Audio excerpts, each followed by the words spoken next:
देखिए कल हम लोग क्या पढ़ रहे थे।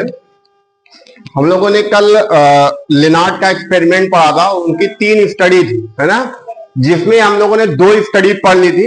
Effect of the potential difference, है ना, कैथोड और एनोड के बीच के पोटेंशियल डिफरेंस का इफेक्ट हमने पढ़ा था करंट के ऊपर। उसके बाद हमने इंटेंसिटी का इफेक्ट पढ़ा था फोटो इलेक्ट्रिक करंट के ऊपर। एक लास्ट जो बचा हुआ है वो क्या बचा हुआ, फ्रीक्वेंसी का इफेक्ट किसके ऊपर, करंट के ऊपर, है ना। तो तीसरा लिखेंगे, हेडिंग लिखेंगे आज, थर्ड वाला जो एक्सपेरिमेंट है उस पे लिखेंगे इफेक्ट ऑफ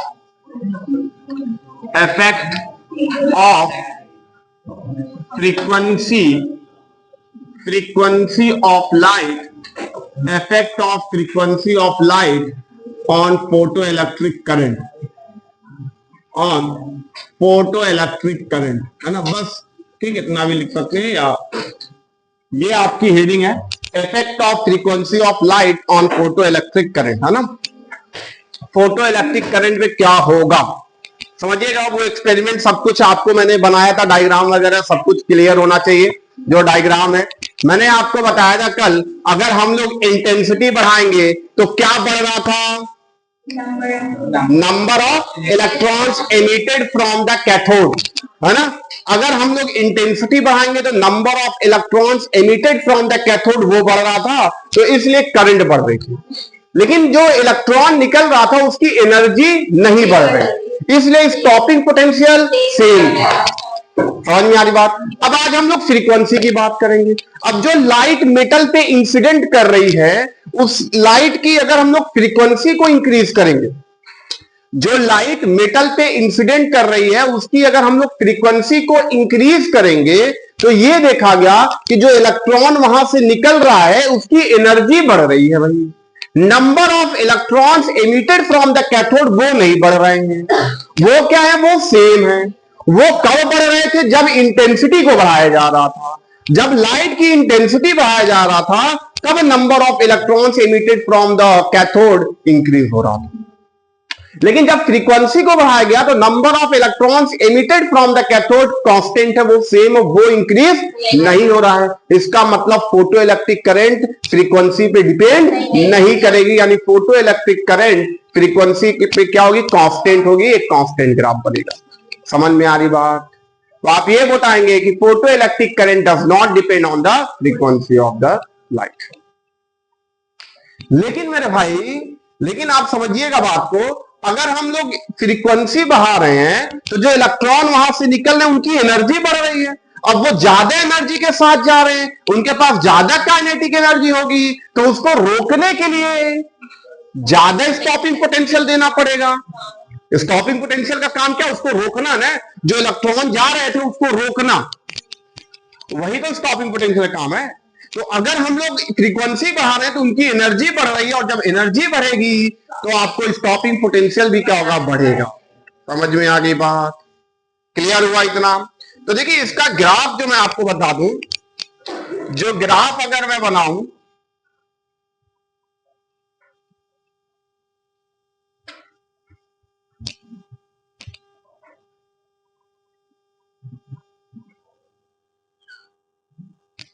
इधर क्या था, पोटेंशियल था,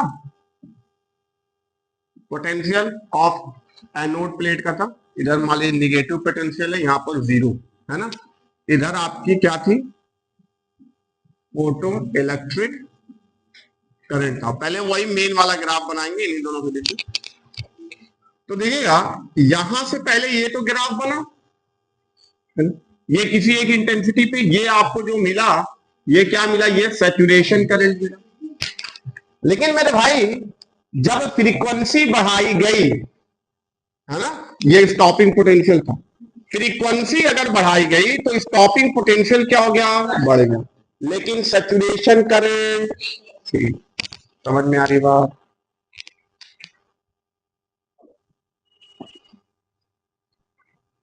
यानी यहां से अगर मैं 3 ग्राफ बनाऊं, यानी सबके लिए सैचुरेशन करंट क्या होगा, सेम होगा। ये स्टॉपिंग पोटेंशियल पहले के लिए है ना, ये न्यू1 फ्रीक्वेंसी के लिए है, फ्रीक्वेंसी ये न्यू2 के लिए है, ये फ्रीक्वेंसी न्यू3 के लिए है। तो अगर फ्रीक्वेंसी बढ़ाऊंगा तो स्टॉपिंग पोटेंशियल क्या हो रहा है, बढ़ रहा है। लेकिन सैचुरेशन करंट सेम। अरे बोलो भाई, बात समझ में आई? जो मैंने एक्सप्लेन किया क्यों ये बढ़ रहा है स्टॉपिंग पोटेंशियल, क्योंकि फ्रीक्वेंसी बढ़ाने से क्या बढ़ रही थी, एनर्जी बढ़ रही है ना। और अगर मैं एक और ग्राफ बनाऊं इसी में, अगर मैं यहां पर ग्राफ आपका फ्रीक्वेंसी और स्टॉपिंग पोटेंशियल की बात करूं, फ्रीक्वेंसी और स्टॉपिंग, यहां पर अगर मैंने फ्रीक्वेंसी ले लिया, फ्रीक्वेंसी फ्रीक्वेंसी बढ़ाने से क्या चेंज हो रहा था, स्टॉपिंग पोटेंशियल हो रहा था, स्टॉपिंग पोटेंशियल हो रहा था। उसके इफेक्ट में ग्राफ बनाओ तो ग्राफ कुछ ऐसे बने, क्योंकि जब फ्रीक्वेंसी हम लोग बढ़ाएंगे तो स्टॉपिंग पोटेंशियल बढ़ेगा, लेकिन जीरो से नहीं स्टार्ट हो रहा है। ऐसा क्यों? अगर हम लोग फ्रीक्वेंसी जीरो देंगे तो क्यों स्टॉपिंग पोटेंशियल जीरो है? क्यों पहले यहां तक जीरो स्टॉपिंग पोटेंशियल, ऐसा क्यों? कोई बता सकता है? यहां तक क्यों जीरो है? वेरी गुड, यानी वर्क फंक्शन चाहिए।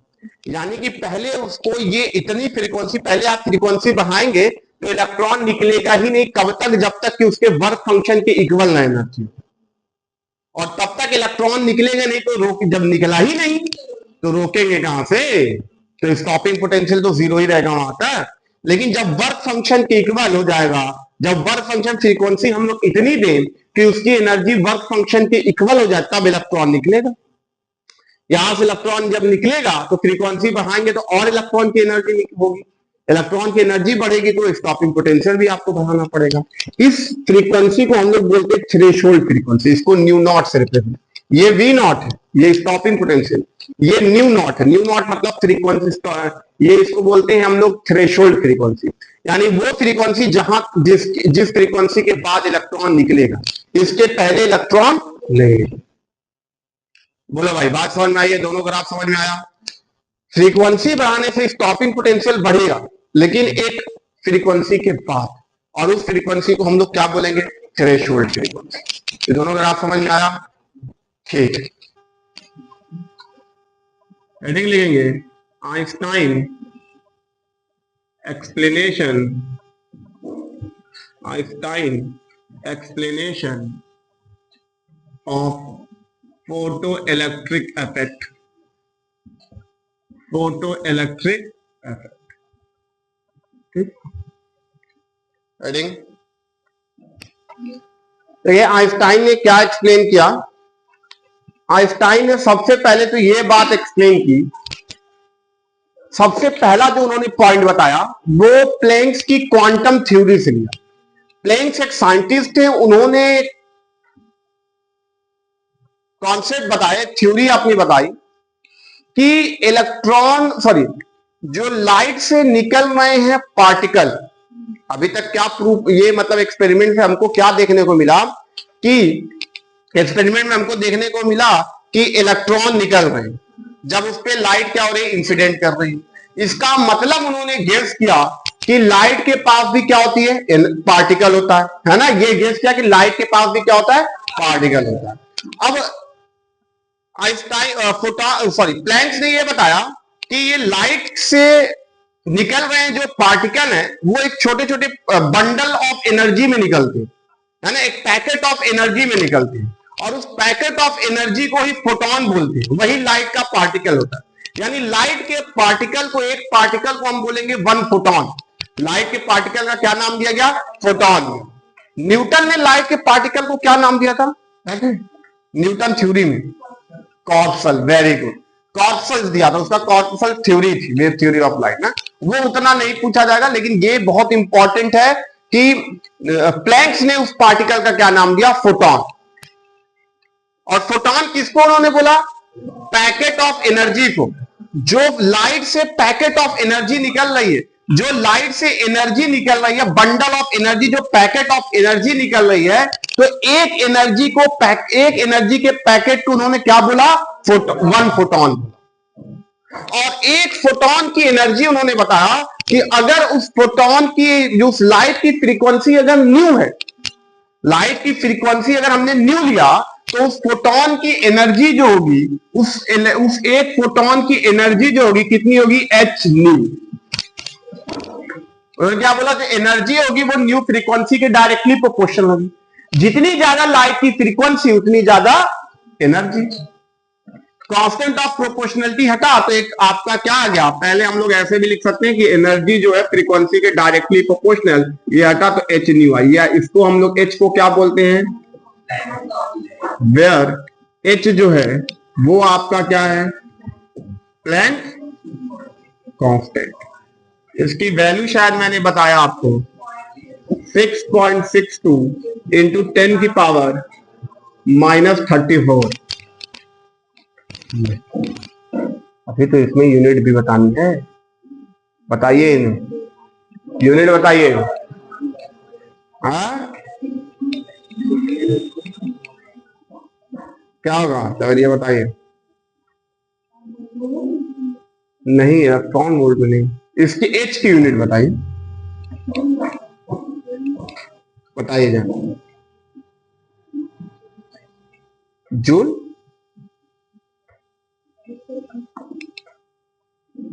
बताइए अब्दुल्ला। Joule second. देखिएगा भैया, ये न्यू की यूनिट क्या होती है, 1/सेकेंड होती है, पर सेकेंड। 1/सेकेंड इधर चला जाएगा, एनर्जी की यूनिट जूल होती है, तो इधर जाके मल्टीप्लाई हो जाएगा, क्या हो जाएगा, जूल सेकेंड। यानी प्लैंक्स कांस्टेंट की यूनिट जो होगी जूल सेकेंड। 6.62 इंटू 10 की पावर -34। अरे बोलो भाई बात सुनना है। अब जितनी फ्रीक्वेंसी दी रहेगी बस उसमें हम लोग एच पे मल्टीप्लाई कर देंगे, तो क्या हो जाएगा, इसकी एनर्जी आ जाएगी। समझ में आई बात। ये किसकी एनर्जी है, एक फोटोन की, सिर्फ एक फोटोन। अगर n फोटोन होंगे तो n से मल्टीप्लाई कर देंगे। समझ में आ गई बात। और उस एक फोटोन किसको बोला गया, पैकेट ऑफ एनर्जी को, एक बंडल एनर्जी के, एक बंडल एनर्जी के एक पैकेट को बोला गया एक फोटोन, है ना। या आप सिंपल भाषा में समझ सकते हैं, लाइट के एक पार्टिकल को फोटोन बोला। लाइट के एक पार्टिकल की energy H nu, is equal to H nu. समझ में आ गई बात। ये पहला कॉन्सेप्ट लिया आइंस्टाइन ने, बताया ये फोटो इलेक्ट्रिक इफेक्ट से नहीं बताया, ये किसका कॉन्सेप्ट लिया, प्लैंक्स का। प्लैंक्स की थ्योरी उन्होंने ली, जो पहला उन्होंने एक्सप्लेनेशन दिया वो प्लैंक्स की थ्योरी का यूज करके दिया, प्लैंक्स की थ्योरी को बताया। आइंस्टाइन ने बस एक्सप्लेनेशन दिया, पूरा कॉन्सेप्ट मिला, है ना। आइंस्टाइन भी बहुत बड़े साइंटिस्ट, लेकिन वो न्यूटन के बाद आए थे ना, है ना। न्यूटन के बाद, तो वो न्यूटन की सारी चीजें आइंस्टाइन बहुत गजब गजब बात बता दी है, लेकिन लोगों को बहुत समझ में नहीं आई, तो उन्होंने क्या क्या बताया, उन्होंने जितने पहले साइंटिस्ट आए थे सब उनकी सारी बातें उन्होंने मतलब इकट्ठा की, उसको एक्सप्लेन किया डिटेल में। तो वही बात इन्होंने, जो प्लैंक्स थी उनकी, ये उन्होंने बताया कॉन्सेप्ट। देखिए ये, अब ये पहला हो गया कॉन्सेप्ट। दूसरा कॉन्सेप्ट देखिए, दूसरा इन्होंने बताया, अभी लिखना नहीं, अभी मैं लिखवाऊंगा, इसमें पूरी बातें आपको लिखवाऊंगा, और समझा रहा हूं। दूसरा कॉन्सेप्ट इन्होंने ये बताया कि, अब ये बहुत इंपॉर्टेंट, पहला सबको समझ में आया कि एनर्जी किसके इक्वल होगी, एच न्यू के। और उस लाइट की फ्रीक्वेंसी अगर न्यू है तो एनर्जी कितनी होगी उस लाइट के पास, एच न्यू, एक फोटोन के पास, है ना। एक ही फोटोन के बारे में पढ़ना।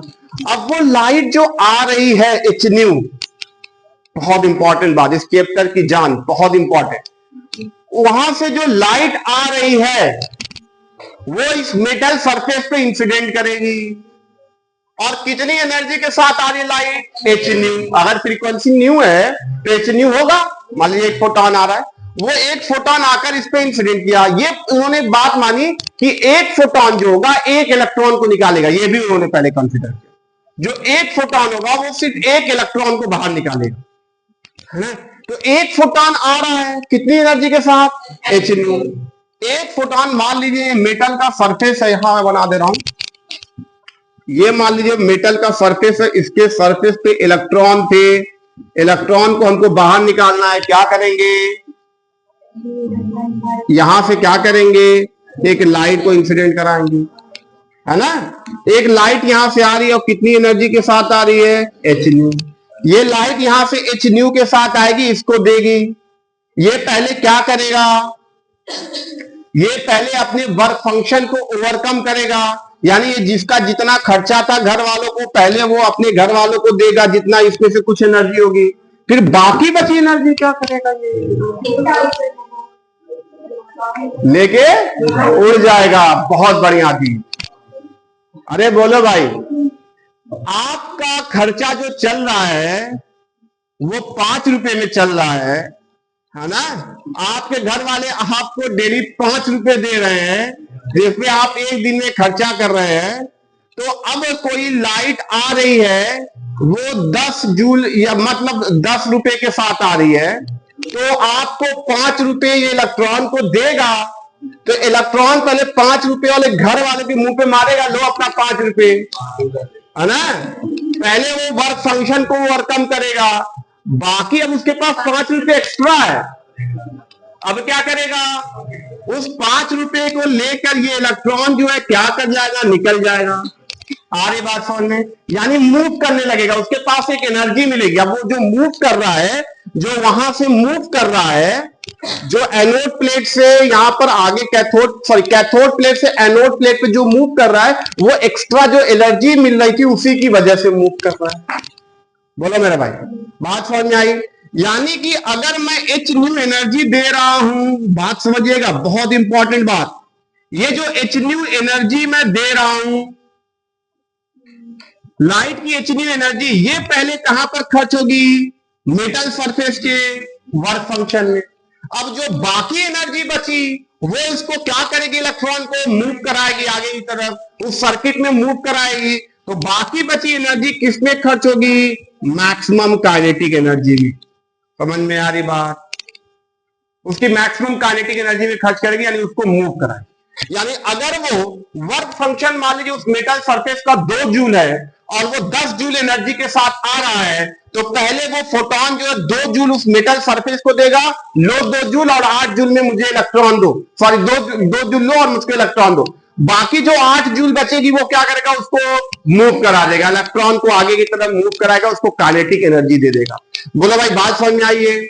इसी पे सारे न्यूमेरिकल आएंगे। ये कॉन्सेप्ट समझ में आया है ना? जो वो एनर्जी लेके आ रहा था फोटोन, पहले वो मेटल सरफेस के वर्क फंक्शन में कंज्यूम होगा, बाकी जो बची एनर्जी उसको मूव कराने में खर्च होगी, यानी मैक्सिमम का। अगर अगर अगर अगर इसका वर्क फंक्शन 2 जूल है मेटल सरफेस का, और वो लाइट सिर्फ 2 जूल एनर्जी के साथ आ रही, तब क्या होगा? तब वो सिर्फ निकलेगा, निकल के वहीं रुक जाएगा, मूव नहीं करेगा, क्योंकि मैकेनिटिक एनर्जी 0 है। समझ में आई बात? अगर लाइट सिर्फ वर्क फंक्शन इतनी एनर्जी के साथ आ रहा है, तो इलेक्ट्रॉन बस निकलेगा, मूव नहीं करेगा। लेकिन अगर वर्क फंक्शन से ज्यादा एनर्जी के साथ आ रहा है, तो पहले वो इलेक्ट्रॉन निकलेगा, फिर मूव भी करेगा। समझ में आ रही बात? इसको थोड़ा सा और अच्छे से करेंगे तो मैक्सिमम काइनेटिक एनर्जी का फॉर्मूला आ जाएगा यहां पर एच न्यू माइनस 5। इसी को बोलते हैं हम लोग फोटो इलेक्ट्रिक इक्वेशन। इसको हम लोग बोलते हैं क्या? Photo electric equation. अरे बोलो भाई, ये फोटो इलेक्ट्रिक इक्वेशन समझ में आई? इसको हम लोग क्या बोलेंगे? Photo electric equation. ठीक। अब मैक्सिमम काइनेटिक एनर्जी का फॉर्मूला, एक तो हाफ mv मैक्स का स्क्वायर, ये भी हो सकता है, ये भी हम लोग लिख सकते हैं H new minus pi not, ये भी एक इक्वेशन बन सकती है। बोलो भाई, या इसी की जगह हम ईवी नॉट भी लिख सकते हैं, ये भी होता है, या यहां पर एच न्यू माइनस, ये भी एक इक्वेशन बन सकती है फोटो इलेक्ट्रिक। मेन यही है, और सबसे ज्यादा यू भी होगा स्टॉपिंग पोटेंशियल वाला, ये और ये, इस पे उतने क्वेश्चन नहीं है। अरे बोलो भाई, बात समझ आए? ईवी नॉट जो होगा वो कितना होगा? H new minus pi not. तो ईवी नॉट कितना हो जाएगा? H new minus pi not. यहां तक समझ में आया एनर्जी जो खर्च हुई? ठीक। अब और समझिएगा बात। अब अगर मान लीजिए इफ जो लाइट की फ्रीक्वेंसी है वो थ्रेशोल्ड फ्रीक्वेंसी के इंसिडेंट हो रही है, जो वहां पे लाइट आ रही है उसकी फ्रीक्वेंसी थ्रेशोल्ड फ्रीक्वेंसी, अगर वो सिर्फ थ्रेशोल्ड फ्रीक्वेंसी के इक्वल है ना, तो वो एनर्जी कितनी आ रही? एच न्यू नॉट आ रही है। एनर्जी कितनी होगी? एच न्यू नॉट, जो एनर्जी के साथ आ रहा है। तो उस केस में इलेक्ट्रॉन क्या होगा, सिर्फ निकलेगा, उससे ज्यादा तो मूव नहीं करेगा। यानी यहां से आपको क्या मिलेगा, इस केस में जो मैक्सिमम काइनेटिक एनर्जी वो क्या हो जाएगा, 0। अगर वो थ्रेशोल्ड फ्रीक्वेंसी के साथ इंसिडेंट कर रही है तो ये क्या हो जाएगा, 0। तो 0 इज इक्वल टू क्या हो जाएगा, h new not minus pi not. यहां से सॉल्व करेंगे तो वर्क फंक्शन का फॉर्मूला क्या आ जाएगा, h न्यू नॉट। ये वर्क फंक्शन का फॉर्मूला आ गया कि अगर थ्रेशोल्ड फ्रीक्वेंसी न्यू नॉट है तो वर्क फंक्शन जो होगा h न्यू नॉट होगा। समझ में आ रही बात, उस मेटल का जो वर्क फंक्शन होगा कितना होगा, h न्यू नॉट। तो यहां पर हम लोग ये भी लिख सकते हैं, जो मैक्सिमम काइनेटिक एनर्जी का फॉर्मूला था क्या हो जाएगा, h न्यू माइनस इसकी जगह हम क्या लिख सकते हैं, h न्यू नॉट। या हम ये भी लिख सकते हैं, यहां से h कॉमन हो जाएगा, इसको हम न्यू माइनस न्यू नॉट भी लिख सकते हैं। या हम ये भी लिख सकते हैं, मेरे भाई मेरे प्यारे बच्चों बोलिएगा, फ्रीक्वेंसी का फॉर्मूला क्या होता है लेमडा के टर्म, अगर वेवलेंथ के टर्म में c बाई लैम्डा, तो यहां पर c बाई लेमडा लिखेंगे और यहां पर c बाई लेमडा नॉट लिखेंगे। ये मिनिमम फ्रीक्वेंसी है तो ये मैक्सिमम थ्रेशोल्ड वेवलेंथ हो जाएगा। ये मिनिमम होना चाहिए तो ये मैक्सिमम होना चाहिए, क्योंकि इनवर्सली प्रोपोर्शनल है ना। ये थ्रेशोल्ड वेवलेंथ है ना, जो फ्रीक्वेंसी और वेवलेंथ के बीच में ये रिलेशन है, तो मैक्सिमम काइनेटिक एनर्जी का ये भी फॉर्मूला लग सकता है, hc 1 upon lambda upon 1 upon lambda. ये सब मैं ऐसा ही बता रहा हूं, न्यूमेरिकल में आएगा तो आप ये सब ऐसे यूज कर सकते। आगे बात समझ में, ये सब फॉर्मूला आपको रखने की जरूरत नहीं है, आपको बस ये याद करना है कि मैक्सिमम काइनेटिक एनर्जी क्या है, और फाई नॉट की जगह हम क्या रख सकते हैं, h न्यू नॉट। समझ आई, बाकी ऐसे बहुत सारी इक्वेशन बन सकती है, मेन इक्वेशन ये आप अब ये कैसे याद करना है, जो मैक्सिमम काइनेटिक एनर्जी होगी वो जो टोटल एनर्जी उसमें से वर्क फंक्शन को माइनस करेंगे तभी तो मिलेगा। यही बस याद करना, रटना नहीं है। अब मैक्सिमम काइनेटिक एनर्जी की वैल्यू ev नॉट होती है, और इलेक्ट्रॉन की एनर्जी की वैल्यू फोटोन की एनर्जी की वैल्यू h न्यू, और वर्क फंक्शन की वैल्यू h न्यू नॉट। ऐसे आप रखेंगे अलग अलग, लेकिन समझना आपको ये, और फिर सबकी अलग अलग वैल्यू रख देंगे। बोलो भाई, जो भी दिया रहेगा क्वेश्चन न्यूमेरिकल आएगा। इतना समझ में आया सबको, इतना समझ में आया। अगर थ्रेशोल्ड फ्रीक्वेंसी से कम एनर्जी देंगे, थ्रेशोल्ड फ्रीक्वेंसी से कम फ्रीक्वेंसी देंगे, थ्रेशोल्ड फ्रीक्वेंसी से कम, ये मान लीजिए h न्यू नॉट है ना यहाँ पर। अगर थ्रेशोल्ड फ्रीक्वेंसी से कम फ्रीक्वेंसी लाइट की होगी, मान लीजिए थ्रेशोल्ड फ्रीक्वेंसी आपकी 5 हर्ट्ज है और आप एनर्जी दे रहे हैं 4 हर्ट्ज, तो ये निगेटिव में आएगा। तो काइनेटिक एनर्जी कभी निगेटिव में होती है नहीं, पोटेंशियल एनर्जी होती है काइनेटिक, तो वो पॉसिबल नहीं है, यानी इलेक्ट्रॉन निकलेगा। समझ में आ गई बात। यही आइंस्टाइन ने पूरा एक्सप्लेनेशन किया, जो ये है ये इतना इंपॉर्टेंट, इतना इंपॉर्टेंट, इतना इंपॉर्टेंट, क्या बताएं कितना इंपॉर्टेंट, बहुत इंपॉर्टेंट। चलिए अच्छा, अब ये बताइए इससे क्या मिला, ये जो दूसरा कौन सा तीसरा पॉइंट था ना, आइंस्टाइन की इस इक्वेशन से क्या मिला, आइंस्टाइन ने जो इस इक्वेशन बताई इससे क्या कंफर्म हुआ कि जो मैक्सिमम काइनेटिक एनर्जी है वो किस पे डिपेंड कर रही है, किस पे डिपेंड कर रही है, फ्रीक्वेंसी ऑफ लाइट पे। और जो स्टॉपिंग पोटेंशियल वो भी किस पे डिपेंड कर रहा है, क्या इंटेंसिटी पे डिपेंड कर रहा है। और यही एक्सपेरिमेंट में भी हमने देखा था, और वही चीज आइंस्टाइन ने यहां पर इक्वेशन से भी अपने बता दिया कि जो फ्रीक्वेंसी और स्टॉपिंग पोटेंशियल वो किस पे डिपेंड कर रहा है, फ्रीक्वेंसी ऑफ लाइट। तो आइंस्टाइन का एक्सप्लेनेशन हो गया, ये हमारा कंप्लीट है ना। आज मेरी वजह से एक टॉपिक रह गई जो मुझे वो पढ़ानी थी, ग्राफ, है ना।